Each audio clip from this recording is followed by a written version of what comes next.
Hello there. Why are you here? Why do you exist? Why do we have you with us? What's your purpose? What's your why for existence? We are going through my book, Parenting Trailblazers. It's what really is inspiring a lot of our talking. Today, we are talking about something that I think is very critical. It's really about why we live. How can we ensure that the child has got a clear purpose, a clear sense of purpose for being here? That as they start out 3 years, 4 years, mommy, daddy, guardian has already given them an idea of why they are here. So our topic today from the book is simply instill in each a sense of purpose, and I add on for Africa, because that's our context as we parent these trailblazers. They will understand that everything we are talking about is really for Africa. Of course, by being a good leader in Africa, you're also being a good leader in the world. Africa is just one part of the world. And we're emphasizing Africa because Africa has got unique needs that require us to parent uniquely and intentionally to be able to meet those needs and cover those gaps that we still have as a people and as a continent. So, as an introduction, we write and say that every person exists for a significant reason and has a unique purpose on earth. No one was created just to wander aimlessly and leave without making a significant contribution. Despite this, many people do not fulfill their purpose, the purpose for which they were created. The pressures of life, the challenges of life often distract us from intentionally seeking out our unique role in the world. We were all created for something special, something unique, or some things special, some things unique to us. Yet, life happens to us. Life beats us left and right. And many of us give up completely on those pursuits that were originally things that even as infants we understood we had to accomplish. But life gets so hard, life gets so heavy on us. We don't get all the resources we want. We don't get the kind of approval that we want. And we slowly but surely begin to just live life to survive and not to ask God, what is it that you want me to do and be, and how can I be it?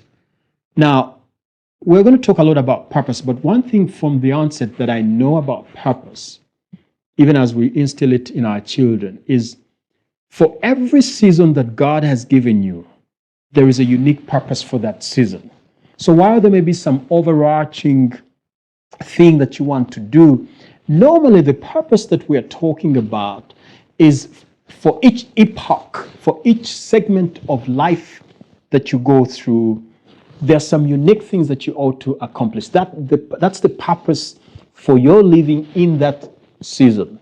So even as you want to get your children to think about the bigger things that they should be accomplishing, teach them and remind them and encourage them that really when we are talking about purpose, we are saying for each season that you're living, what is it that you ought to be doing as a contribution for human good, for the wider good? What is it that you're supposed to be doing now?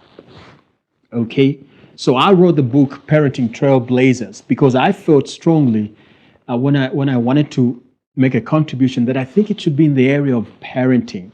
There are many people who wish their children well, but we've not put together ideas that continuously and consistently establish us on a path of directing the hearts and talents and gifts of these young people toward that which will be beneficial to them, to the community around them, but also to the wider continent. So I wrote the book. That was the purpose for my life now.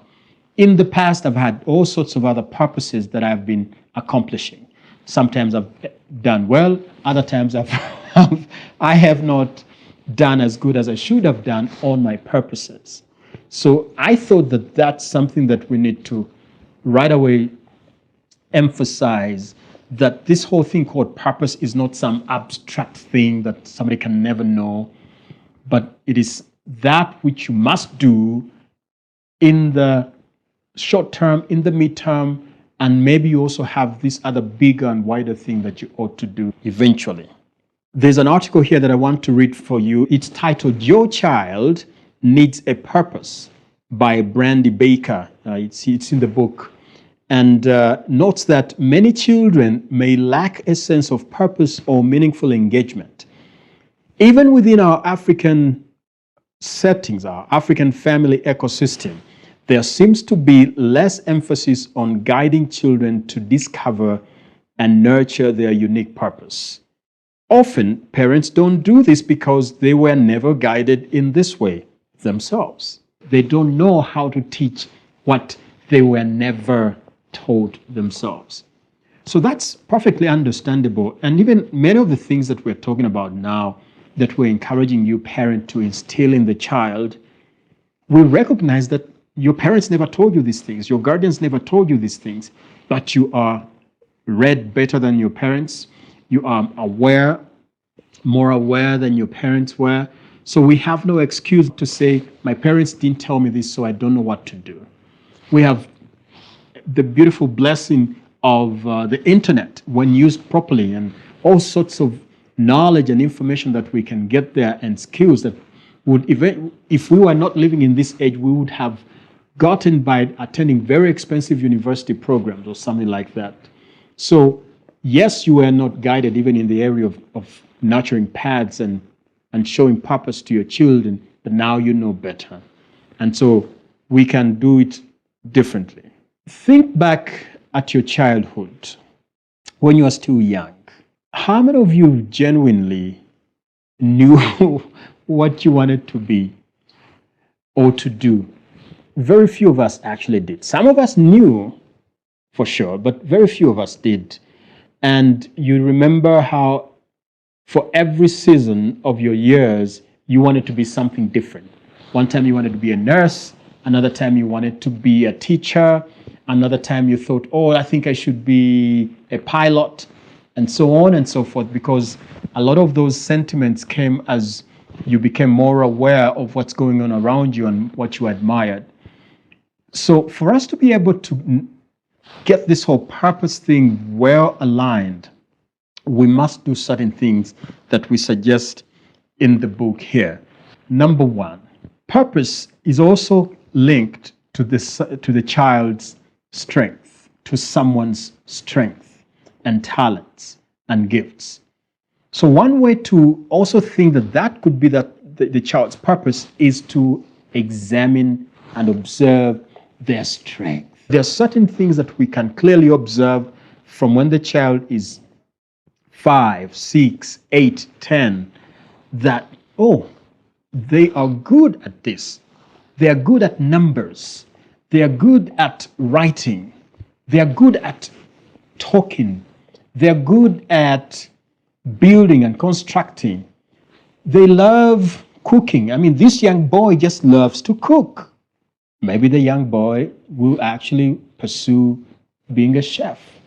Okay? So those are some of the things that we can build on. What are the strengths? What are the interests of the child, so that we can maybe conclude that that could be their purpose. Number two, how can I know my purpose? What do those people who know me think about what I love, what I do best? There are people who know you, who have walked with you, your sisters, your brothers, your siblings, your cousins, your friends, who have seen you express yourself when you are impressing no one, when you have no one to impress but are just being yourself. Talk to them, listen to what they say from what they've observed about you for 5 years, 6 years. Maybe they'll be the best source to actually give you direction on what your purpose can be. But What is this thing called great purpose? A child's purpose should contribute positively to others and society. I use the word great purpose here because many of us have things we want to achieve and accomplish, but many of them really are about us, are about Eddie Ivan and what Eddie Ivan wants to do and wants to accomplish for himself, maybe for his own prestige and all. But a great purpose is one that goes beyond the person, the one who is gifted in that area or who is sent in that area, and goes over to serve others. A child's purpose should contribute positively to others and society. A good purpose and a great purpose should elevate Africa by advancing technology, reducing hunger, improving healthcare, decreasing violence, supporting young people, and helping those in need. This positive impact is the true measure of a fulfilling and worthwhile purpose. So as we raise the children, as you listen to what they want to do or what they regard as their purpose, see how far it goes from just serving their ego, serving their interests for the sake of their interests. And if they're not yet at that place of maturity where they're thinking of serving others and improving the lives of others, redirect their thought, redirect their heart, redirect their thinking so that they use this great purpose that they have, this great drive to make a difference that they have, to actually make the lives of other people better than they actually are. And I think for me, that is something that we have to do intentionally because we are all naturally selfish. A lot of the things we want to do about us and for us. So for us to be able to go away from just focusing on ourselves, it's important that we listen to the children and what they want to achieve, ask them why they want to achieve what they want to achieve. Why do you want to do that? Why do you want to be that? Oh, I want to get a lot of money. Of course, they will tell you that. That's okay. That's how they're thinking. But you can also ask a follow-up question. What do you want to use the money for? Oh, I want to use the money to buy myself some fancy cars. That's okay. Oh, fancy cars. Okay. Eventually, as you dialogue with your children, they'll start to see that, I think we were not focusing our great desires to make a difference in the right direction. I think we are focusing our great desires to make a difference so selfishly and all that. So I thought that that's really critical in ensuring that we direct the hearts of our kids to think about service as far as their purpose in life is concerned, adding value to others as far as their purpose in life is concerned. Thank you for joining us. We're happy that you are here as we interact on parenting, and we are getting all our inspiration from the book Parenting Trailblazers that I wrote. The book is online. You can get it. You can get an audio book. You can get an ebook. You may also get a hard copy just like this one and share it with your family or share it with your other friends and discuss the aspects that we are discussing right now. Let's look at some other expert insights on purpose. Brandy Baker in Your Child Needs a Purpose emphasizes that transformative experiences such as travel, such as nature, and social change projects can illustrate a child's unique role in the world. If you expose your child to things beyond just a tiny little home, you let them go outdoors, you let them go in the community, you let them go for visits, you let them travel a little bit, they will now start to see where they fit in this bigger community beyond just their little world in the home. One of the problems we make as parents is to confine our children in just our little worlds, and we never take them out to see things. And by seeing things, I'm not talking about, flying out and going on expensive vacations. If you can afford them, no problem. But if you cannot, take them to the village to grandmother. Let them go and be with grandmother and see the cows and see how to milk cows and see how to engage with goats and dig and whatever it is that they have to do. Do these things intentionally so that the child sees that there is life beyond this tiny home. There's life, no, your home might be bigger and not tiny. There's life beyond our confinement here at home. When that is given to the child and they see the wider world and the bigger world, you will trigger their sense of purpose beyond just smaller things to bigger things. My Tunbridge Wells in Unlock Your Child's Full Potential highlights that while recognizing and nurturing children's talents is essential, talent does not necessarily equal to purpose. We say that we can tell a child's purpose maybe by the gifts they have. However, just because a child is good at something, we have to balance this, does not always mean that that will be their purpose. We may be good at things that are good, but they don't give us the kind of fulfillment that we know we get when we do other things which we're not bad in. We're not trying to emphasize our weak zones. We excel in those things, but they are not necessarily where our number one talent would be. The child can play very good soccer. The child may actually never have been called to be great footballers. They may never, but they can use that soccer somehow in some aspects of their growth, some aspects of service, but maybe they feel strongly that they've been called to go and counsel and encourage young people who are depressed or who have no sense of direction and all that. So I just thought that we also think about this whole idea that just because it's a talent doesn't necessarily mean that we have to force the kids there as their purpose. Sometimes their talent is something they enjoy as a hobby, but it's not necessarily what they want to be and use to serve the wider community. That's critical, especially to balance the whole idea that talent may lead to our purpose. Sometimes just because it's our talent doesn't mean that's where our purpose may lie. Instilling values like kindness, compassion, and responsibility is foundational for developing a purposeful life. When the child has a kind heart, whatever they think about in terms of their purpose will be driven towards kindness.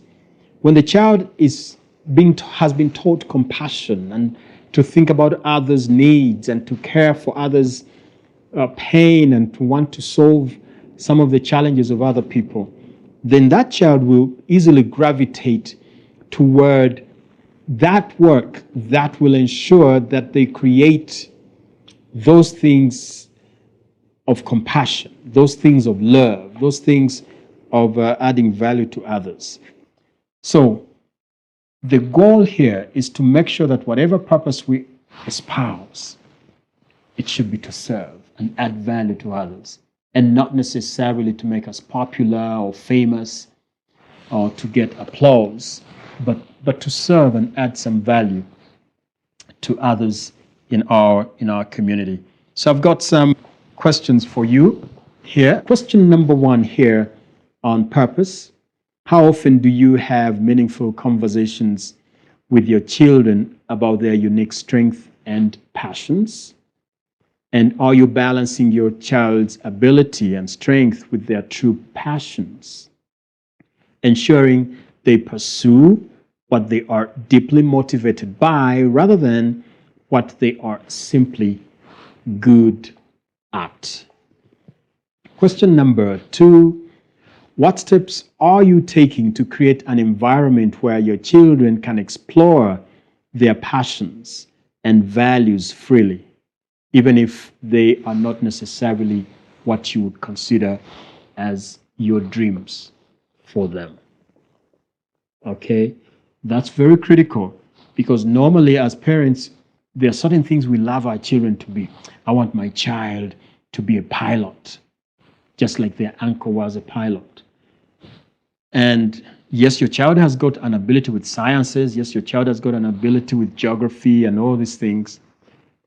But they have been so strongly inclined toward medicine or pharmacy and not really flying in the air. Maybe they even have a phobia for flying. They have the brains to be a pilot, but they don't have the emotion to be a pilot. They don't have the emotions to be a pilot. Question number 3, which I also think is very critical.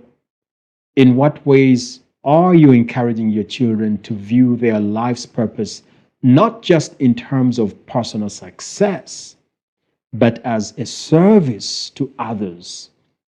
How can this mindset help them become leaders of meaningful change in Africa?